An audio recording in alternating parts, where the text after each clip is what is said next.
When you think about businesses that are selling through the roof, like Aloe or Allbirds, sure, you think about a great product, a cool brand, and great marketing. But an often overlooked secret is actually the businesses behind the business, making selling, and for shoppers, buying, simple. For millions of businesses, that business is Shopify. Nobody does online business better than Shopify. It's home of Shop Pay, the #1 checkout in the world. You can use it to boost conversions up to 50%, meaning way less carts going abandoned and way more sales going through to checkout. Sign up for your $1 per month trial period at shopify.com/income, all lowercase. Go to shopify.com/income to upgrade your selling today. That's shopify.com/income. This episode is brought to you by Audi. The road is calling. Embrace the thrill of the drive with the all-new, fully electric Audi Q6 e-tron. Featuring effortless power, serious acceleration, and advanced Audi tech. It's not just a new EV. It's a new way to experience driving. The all-new, fully electric Audi Q6 e-tron is here. The next chapter of Audi starts now. Hello, it's Gareth. Welcome along to Somewhere on Earth, and we have voices today from London, from Mumbai, and from Las Vegas, and somewhere else. That was incredibly vague, but you know what I mean, as we get into the podcast. By the way, even if I'm not that locationally specific, I can be specific about the date on which we're putting this podcast out into the world. It's the 18th of March, 2025. Here we go.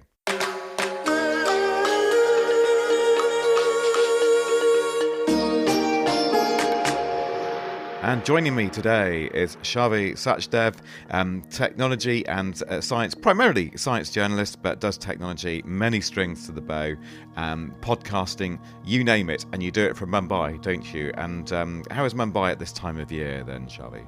I would have loved to say it's pleasant, but it's very hot. The 14th of March is the Festival of Holi, and it is officially the end of winter, whatever winter we've had with this extreme global warming that we are all facing. Yeah. Okay, so it's hot and sticky in Mumbai. Yes, indeed. The UK a couple of weeks ago went into meteorological spring, which in our case is just a matter of wearing a slightly thinner jumper, but still taking our umbrella with us is pretty much how it goes. All right, Shavi, we'll hear from you as we go along. And coming up today, Uzbekistan's on the menu. Yes, Ania's been speaking to an entrepreneur with big plans to bring big Agritech to the smallest of smallholders. Now, it happens through an app, but there is a bit more to this story than just downloading something from the App Store, as we'll hear. And we have our last dose of Tech for Good from the Consumer Electronics Show, an intriguing sounding energy solution involving the Archimedes principle, some gravity, and some electromagnetic induction. So I may have to dust off my school physics books for this one. Let's see. It's all right here on the Somewhere on Earth podcast.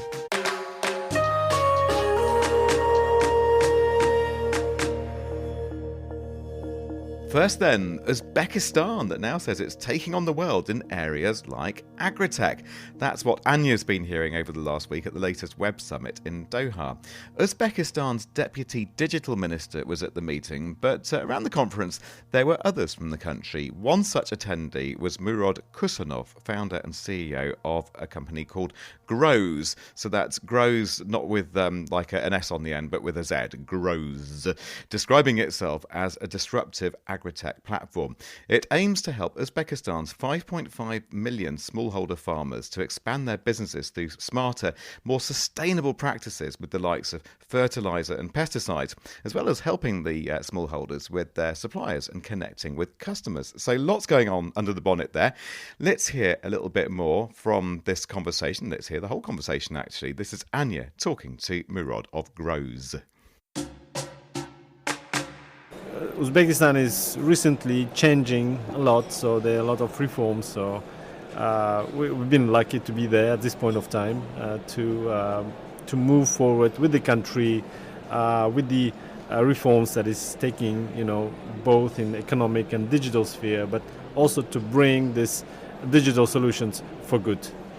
And that certainly seems to be seen here, because obviously you are here representing a number of startups. Your deputy minister is also here. So that digital transformation certainly seems to be happening. Tell me a little bit about that. The whole transformation, I think it started back in 2018 when the government decided, that the greatest asset it has are the people of the country. So it's not the rare materials, rare metals, or the agriculture products, but in terms of investing in people makes you much greater benefits.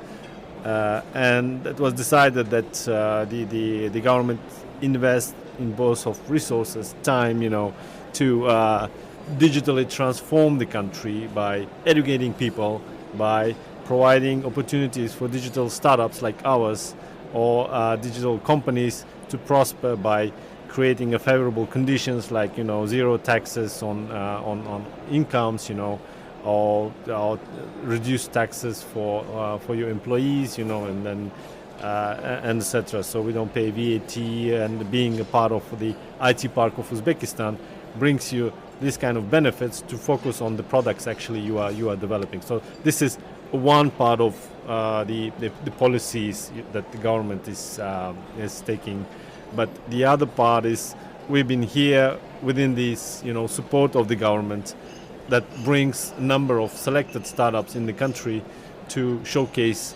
their solutions in Qatar, and we've been also part of this rolling events, and we've been part of other different type of events. And I think it's very good turning point happening in Uzbekistan now that is directing its attention towards its own people, building their capacities, building on their solutions, building on their businesses to help them to kind of export this globally. So, gosh, big ambitions then. Tell me about some of the companies that you are helping that are now new startups in Uzbekistan. The very prominent company or startup that we're nurturing is the Growz startup that is aimed at smallholder farmers. So we know that smallholders, they produce more than 80% of the global food supplies, but still being neglected by the government, by financial institutions, by anyone. So they kind of, it's something like, homestead farmer. They produce the food, but they don't have access to advisory. They cannot afford their own agronomist. They have limited access to market, limited access to supplies and the finances. So what we do, we bring the digital solutions to the palms of these farmers. We bring the AI technologies to the palm of these farmers in order to help them to manage their crop efficiently and bring them, more kind of efficiency in their fields. Use the AI to identify the pests and diseases and find the right and most importantly sustainable solutions to fight the disease. And we also connect them with the suppliers of the let's say agrochemicals, or we connect them with suppliers of different kind of fertilizers, be it chemical or organic fertilizers, to kind of drive them with the data that we gather from the mobile phones that they're using to these suppliers, so they get a tailored solutions. And we do it within our marketplace, and within the same marketplace we also provide opportunities for them to finance this deal. So kind of we integrate the banks to provide the microloans for these smallholder farmers. In other way, for instance, if the farmer goes to the bank with the loan of $1,000, it's kind of the farmer is unseen by the banks. But we provide these microloans. We lend them on the farmers' palms. So tell me a little bit about farming in Uzbekistan. Is it mainly smallholders, these people who you think will really benefit from this technology? Yeah, indeed. In the country there are 5.5 million smallholder farmers. So we're talking about the smallest farmer, micro businesses and homestead farmers that actually produce more than 80% of the all agricultural outputs, if we don't talk about cotton and wheat.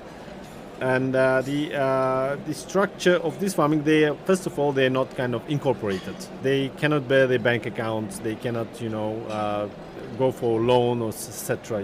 For the same obvious reasons. What we do, we connect them, with all the supply chains, with the bank account, but also with the agri-science. So what we've been able is to digitalize all the crops that are available in the country to seed, and by digitalizing, we mean that step-by-step approach how to bring the seeds from seedlings to harvest. And we do it in cooperation with the scientific institutions. We do it with agroscience experts. But the farming sector is we have a great legacy, in a negative sense, great Soviet legacy that was cultivating monoculture. So we've been the cotton supplier of the whole Soviet Union. That actually led to devastating outcomes like the water resources problem. That the dried Aral Sea is one of the greatest catastrophes in the planet. That due to the cotton cultivation, the whole sea was disappeared within some decades.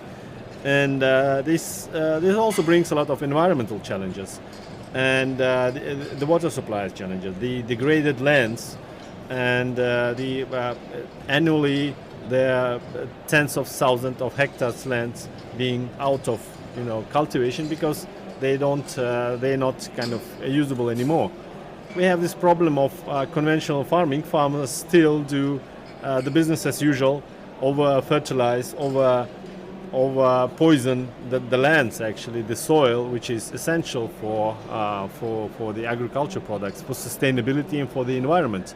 So we try to tackle this problem with creating the smart algorithms that helps farmers to manage their lands more sustainably, to use rationally fertilizers, to use rationally pesticides and herbicides, and maybe also try to find alternatives to do that.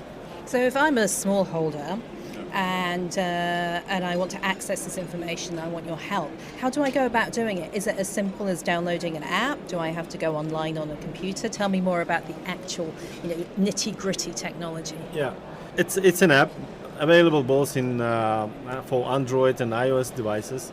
So as a farmer, you just go to our page and download the app, and that's all. All we need is the login information. So only your mobile phone. We don't even ask for personal data. But we start collecting the data as long as farmer starts putting his or her land into the map and start feeding this land with the crops they are seeding. So this is the data we are using. And our mission is to create an app that absolutely and ultimately free for farmers to use, because we are addressing smallholder farmers. And we try to use this data to connect them with the big companies, with banks or with suppliers, or even the small shops that are available in the neighborhoods. So there are two types of users in that regard. We have is a smallholder farmer and the small shop that sells the supply. And with creating this big ecosystem, but very fragmented ecosystem, we also try to create the power from within.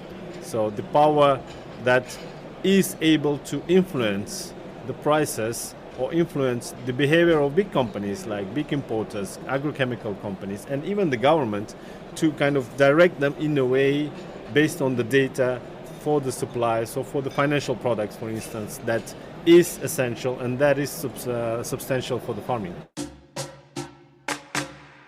That's Murod Khusanov speaking there to Ania over at the Web Summit in Doha, and also listening to that is Xavi today. So very much a data-driven solution. That's a very in thing to say, isn't it? It's data-driven. Everyone says that. On an app, on your phone. On your yes. app, yeah, exactly. It's disruptive. All the tech cliches are right there in this story. But is there any substance? There is, by the way. What do you think, Xavi? I think it's a really neat story, and I can see applications for this in other economies that are dependent on smallholders. India is full of small farmers that really need support like this, and I think putting all of that in an app is obviously helpful. Absolutely. And so very much the way that Murod is putting it is that and the Growz people is it's really data is power. And I do quite like that phrase. I know I've dissed it a bit, being put up to cliches like it's disruptive, it's data-driven. Although, to be fair, data-driven, that was my cliche, not theirs. So I'm owning my own cliches here. But do you know what I mean? That data is power. I think that is quite a potent thing to take away from this. Definitely. And he said something that really struck me.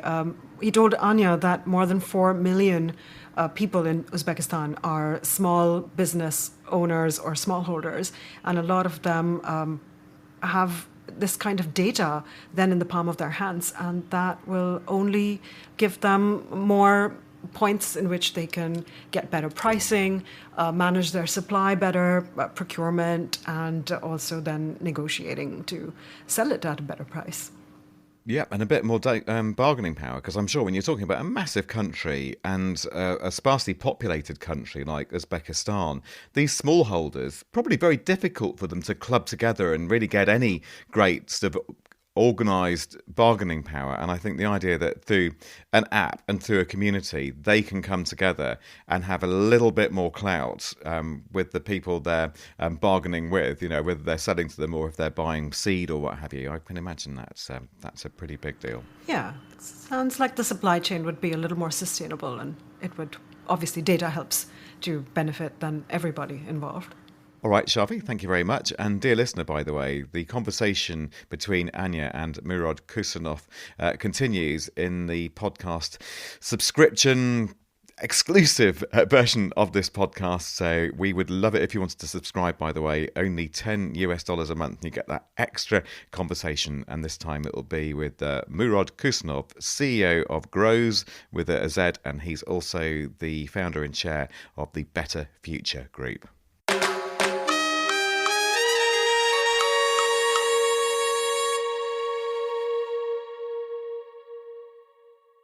Does it ever feel like you're a marketing professional just speaking into the void? Well, with LinkedIn ads, you can know you're reaching the right decision makers. You can even target buyers by job title, industry, company, seniority, skills. Wait, did I say job title yet? Get started today and see how you can avoid the void and reach the right buyers with LinkedIn ads. We'll even give you a $100 credit on your next campaign. Get started at linkedin.com/results. Terms and conditions apply. Imagine what's possible when learning doesn't get in the way of life. At Capella University, our game-changing FlexPath learning format lets you set your own deadlines so you can learn at a time and pace that works for you. It's an education you can tailor to your schedule. That means you don't have to put your life on hold to pursue your professional goals. Instead, enjoy learning your way and earn your degree without missing a beat. A different future is closer than you think with Capella University. Learn more at capella.edu. I was never really a runner. The way I see running is a gift, especially when you have stage 4 cancer. I'm Anne. I'm running the Boston Marathon, presented by Bank of America. I run for Dana-Farber Cancer Institute to give people like me a chance to thrive in life, even with cancer. Join Bank of America in helping Anne's cause. Give if you can at BofA.com/supportAnne. What would you like the power to do? References to charitable organizations is not an endorsement by Bank of America Corporation. Copyright 2025. And now for our final dose of Tech for Good from the Consumer Electronics Show in Las Vegas. Yes, people, here's Jez. Hello, it's Jez Donaldson again. One of the people I interviewed at CES was the physicist Lucas Zdravkan-Goreta, founder and CTO of G3 Power, a company based in the Netherlands which has developed a renewable power generation technology that generates electricity from gravity. Yes, you heard that right, gravity. In the interview he explains how it works, what it looks like, who can use it, how much it's likely to cost, and when it's likely to be available. I'm Lucas Zdravkan-Goreta. I'm from G3 Power. I'm the CEO of the company, and we are trying to make some energy based on gravity. Tell us a little about the original vision behind the product and the problem it's aiming to solve. Original vision is purely physics, observing a wild nature and saying, okay, we have an energy that is not really good used, mainly the gravity. You have dams, you have a lot of things like that, but nothing in a way you can use the gravity all the time. And after a while, I saw that we may have a solution to solve that problem. Tremendous. I had no idea it used gravity, even having looked at your website. Fantastic. So can you describe the product for our listeners? We are using 3 major physical principles. The first is gravity, gravitational energy. The second is the Archimedes thrust. And the third is electromagnetic induction. With these 3 ones, we can produce energy almost all the time. How does it look, the product itself? The product itself is a big column that can be any height, but a minimum height of 8 meters. And does the height of it determine the amount of energy it can produce? Yeah, the highest it is, and the more energy you can produce. And why would someone choose this product instead of a ground source heat pump or an air source heat pump? The system generates energy all the time, steady, day and night, not related to the weather, for instance. The minimum energy you can produce, for instance, is 1 kilowatt per hour, whatever the day is, whatever the night is, whatever the temperature is. That's why it's very interesting, and it's not so expensive. Sounds like something I could do with at home. So what does a typical customer look like? Can you give me some examples? Yeah, the individuals, if they have a home and a garden or even a blind wall on which you can just install the system close to it. In the garden you just dig for 3 meters and embedded that for 3 meters in the soil. The other part will be overground, 5 meters, so 8 meters. And which you have 1 or 2 units depending the energy you need for your house. It's a big house, a small house. If you want to feed your car or warm your pool, things like that. So you will just estimate the energy you need and you install the size of the system you need for that. You start at 15,000 euros up to 75, depending on the energy you need. Could you talk a little bit more about how it uses gravity to generate power? Obviously, yes. Some things I cannot really, because they are confidential, but I can talk about the principles. On one way, imagine that you have a tube. That tube has a certain length and height. Let's say, for example, 10 meters. At the bottom of the tube, you have a basin with water. And that tube by itself is wrapped with wires, and you make falling in that tube a mass, which is a magnet, partly filled with air, meaning that the total volume is lighter than water. The density is lighter than water, which is the main point. So when this mass is falling down, it generates energy. It's a linear motor. It's exactly the same thing. It's by induction. When it reaches the water at the bottom, it enters in the water. But at this moment, as it is lighter than water, it will be pushed up by the Archimedes thrust. Then you will close one valve, the valve with the air, and open another one with a tube in which you have water up to the top. So you manage the pressures, and at that moment, this mass will go up without using any energy, just by the Archimedes thrust. And it will even produce energy because that other tube will also be wrapped with wires. When it reaches the top, you have a cycle complete, and you just make it again anytime you need, meaning, for instance, once a second. Obviously, it's not so simple because we have to take care of the pressures, of the volumes of water that are moving. This is a little confidential, but we are using in a very simple example the differential pressures to make it work. And the yield of such system compared to the energy available, which is the gravity plus the Archimedes thrust, is about 50%. But with 50% and 8 meters high, we make 1 kilowatt. But it can be up to 100 or 150 meters high, bigger systems, which makes we can make up to 5 megawatts for big systems. There we are then, 5 megawatts for big systems, we're being told in that interview from Jez at the Consumer Electronics Show. And wouldn't you just know it, you've been hearing Jez these last few weeks. He's actually with us. This is brilliant. Lovely to virtually meet you, Jez, and to have a little chat about this. How are things? Good, thanks. Yes, yeah, very well. Excellent. How did you enjoy the Consumer Electronics Show? Because my goodness, you worked hard there. It was absolutely overwhelming.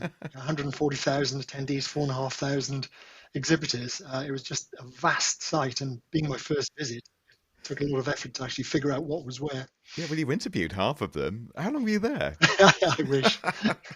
Well, I spent 10 days in Vegas overall. I think the show was on for Right. 4 days, and there were a couple of media days at the beginning when it wasn't open to the public. Yeah, okay, fair enough. So, we did really well getting that hall of really great interviews as well for us, Jez. So this is, I'm really intrigued by this whole idea of bringing together gravity, electromagnetic induction, and of course the Archimedes principle. So you have this mass that plunges down into some water, and then a bit like if you put some wood in a bath, and hold it down, then it pops back up again like a cork. So what did you make of this?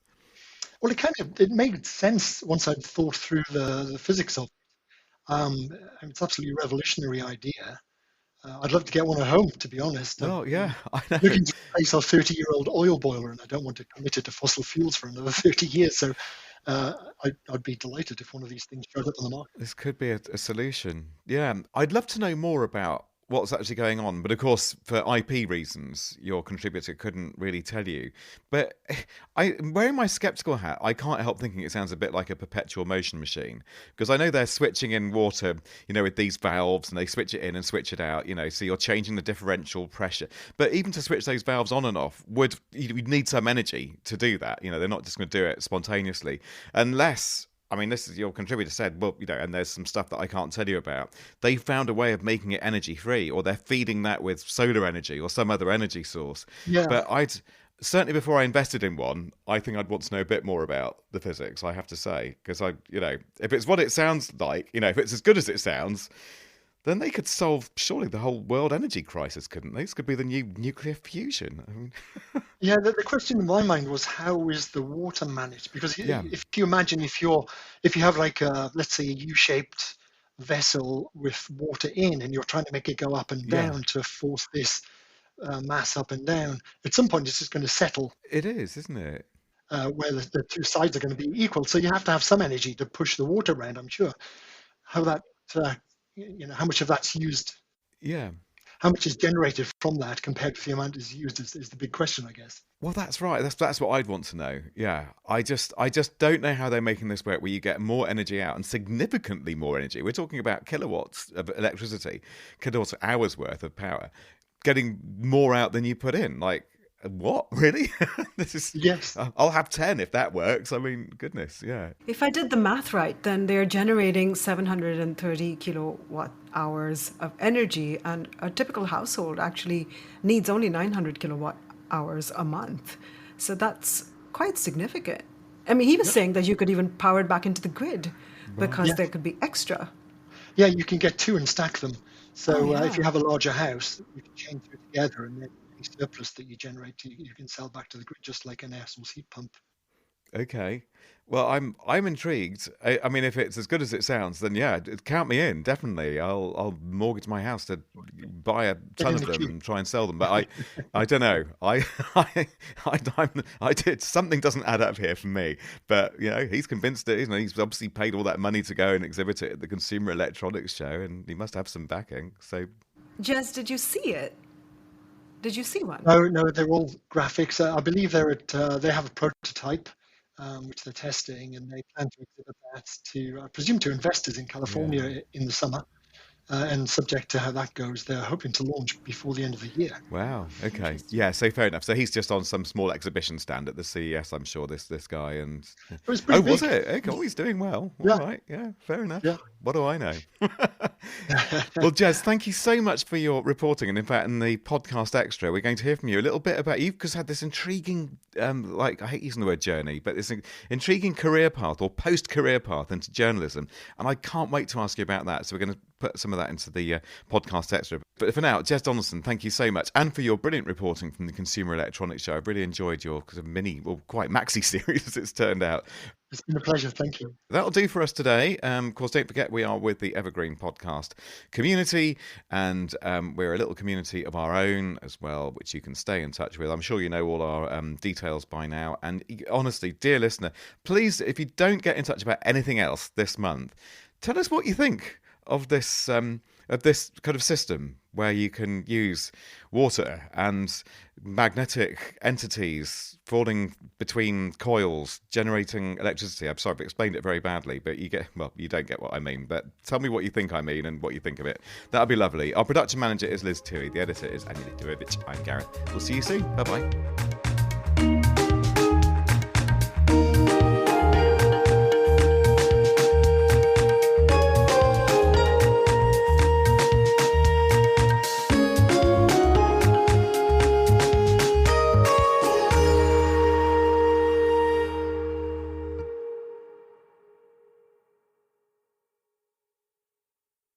Hi, everyone. It's Michael Calore, Director of Consumer Tech and Culture at Wired, here with my colleagues, senior writer Lauren Good. Hello. And Wired contributor Zoe Schiffer. Hey, everyone.